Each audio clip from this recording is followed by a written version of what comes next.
Well, hello and welcome to Module 1 of HWC 591, Advanced Lifestyle Medicine. And just so you kind of know, for the course each week or each module, I'll do a short video to introduce the topic and to kind of give you some things to think about as you're reading through the material. You can expect the video to be up by usually by the Friday before the module starts, so you get a little bit of introduction before you start getting into the material too far. The first module for 591 really is to set the table for the rest of the course, to provide some foundational information that's important for you to think about as you're reading through the material and getting to know really what lifestyle medicine means in the context that we work with it here at Creighton.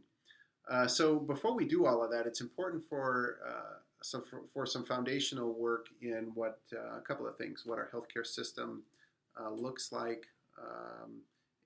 All of us interact with the healthcare system because we need to use it when we need to use it. But surprisingly, not a lot of people really understand how well we are doing in our healthcare with our healthcare system, and so there's a great deal of the readings for this module are giving you some background about the healthcare system and how it's doing regarding the outcomes in relation to how much we are spending. So that's some information to lead in with. There's also a great article that was just published in the American Journal of Preventive Medicine this year by some data from the county health rankings. And this is, Hood is the author of it, and they have an excellent website too that I very much encourage you to go check out. So if you just Google county health rankings, it will come up.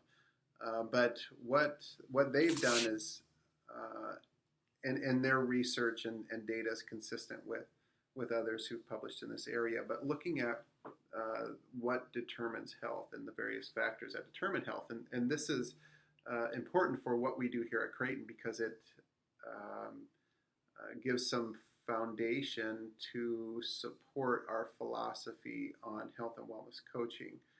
So a couple of the things that you may or may not have known just by way of introduction for this is if you think about all the factors that determine the health of yourself. So you could write down lots of things that determine your health or have an impact on your health on a daily basis. Those could be a chronic illness that you have. It could be your access to having medical care. It could be the quality of care when you get to the medical care location.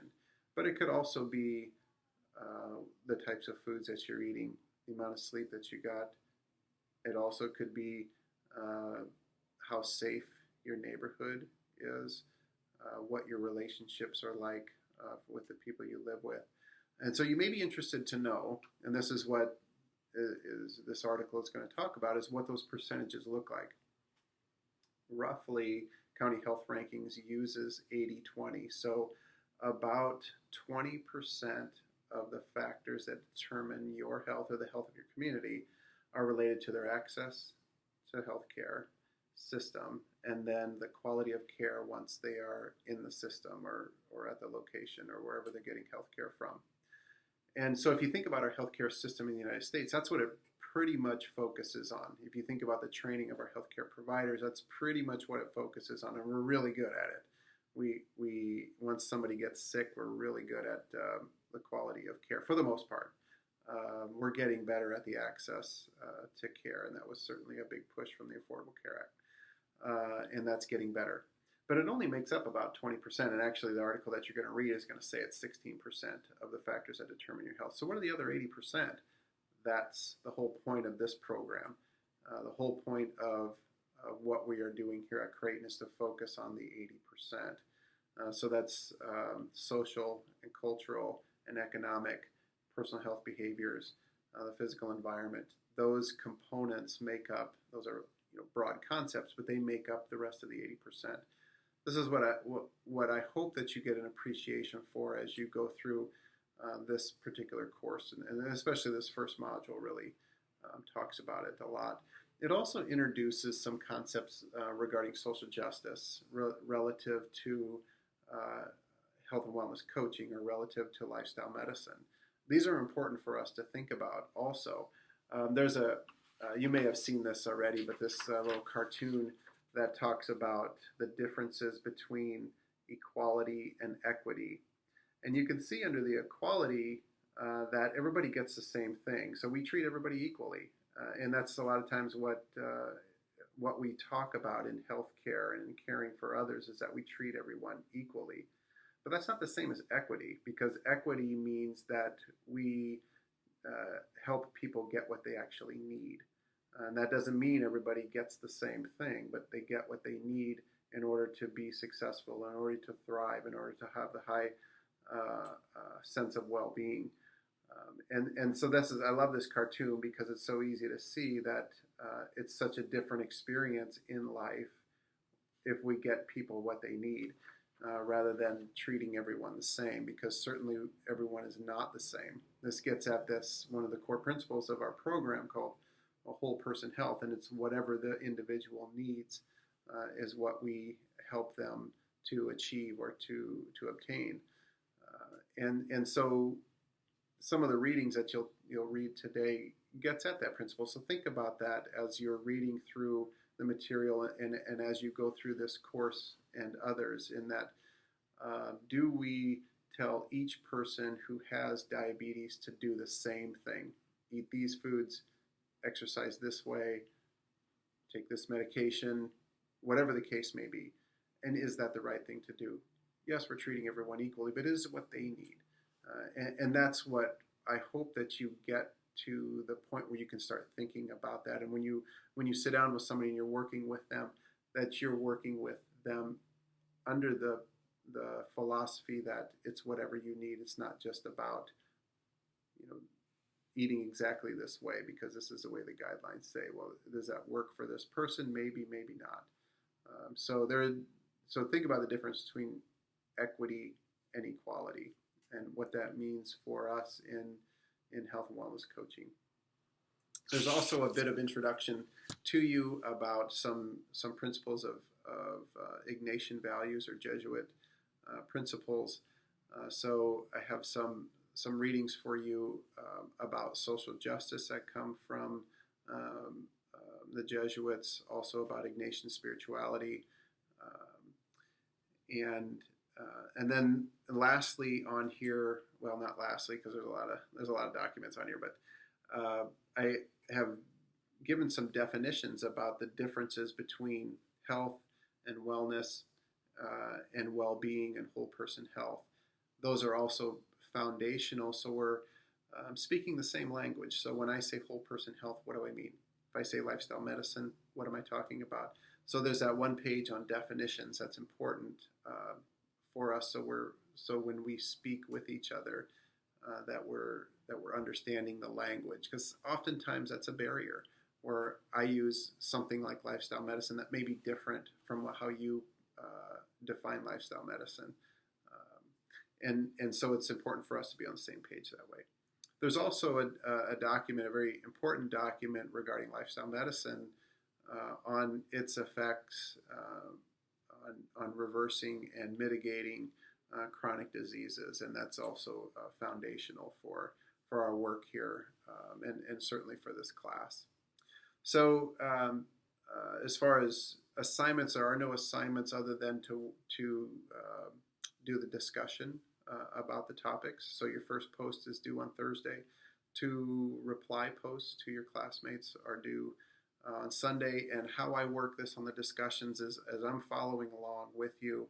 And sometimes I'll jump in, but if the discussion is going well, then I'll just stay out and let you discuss it. Sometimes I'll jump in and explain something or redirect or whatever the case is needed at the time. But philosophically, I like to have the students do the discussions themselves, and not to intervene too much. And that's the purpose of this video, is to kind of give you an idea where I'm coming from on this, and then let you all talk about it together. So then there will be some other assignments for next week on the new topic, but that's all that we have for this week. The other part too is to make sure that you introduce yourselves to each other as you get going, just by way of etiquette, online etiquette there, that and everyone knows who you are, gives you so complete your profile within Blueline, so we know who you are and your background. And if you feel comfortable putting a picture up, please do. And then as you go through the discussions online, make sure that you're respectful to each other, certainly. Um, but also, if you talk about something that has factual information, it's really important that you document, or that you say the source of where that came from. One of the things that we really can't do, and be irresponsible for us to do, is to only talk about things that are our opinions, and that's okay to give your opinion and experiences, because that's actually very important, the personal experience that we have when working with other people. But if we're going to make a claim about something that you have the reference there, so make sure you reference your sources as you're going through. Also, sometimes these can get very stuffy, like you're writing a paper for the discussion. The discussion is meant to be a little more loose, a little more casual, but at the same time, the writing should be good writing for the discussions, as opposed to, it's not like what you would do when you send a text.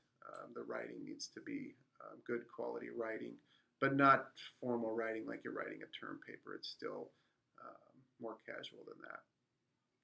You'll get a feel for it as we go. So if you have any questions, as always, just let me know. Shoot me an email or pick up the phone and give me a call. I'm looking forward to reading your first discussion posts and getting ourselves rolling in the course. Good luck to everyone. Thanks.